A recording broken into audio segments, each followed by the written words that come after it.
मुख्यमंत्र्यांनी लाडकीमुळे कोणत्याही योजना बंद होणार नसल्याचं स्पष्ट केलेलं आहे। पण ज्या अपात्र आहेत त्यांना यापुढे लाडकी बहीण योजनेचा लाभ मिळणार नसल्याचं सुद्धा मुख्यमंत्र्यांनी स्पष्ट केलंय।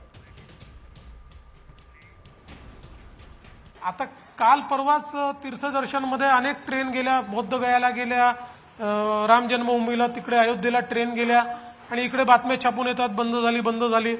असं काही ते बंद करण्याचं कारण नाहीये। दुसरं, शिवभोजन थाळी देखील आम्ही बंद करणार नाही। त्यामुळे या दोन्ही योजना बंद झाल्या वगैरे ही चुकीची माहिती आहे। आम्ही चालवणार आहोत।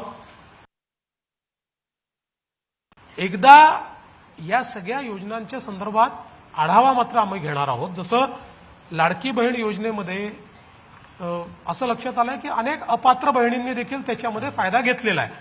साधारणपणे 10 लाख, 12 लाख, 15 लाखापर्यंत देखील आकडा हा जाऊ शकतो। त्यातल्या अनेक बहिणींनी स्वतःहून आता ते सोडणं सुरू केलेलं आहे। आम्ही जे अपात्र आहेत त्यांना मात्र आम्ही आता यापुढे देणार नाही।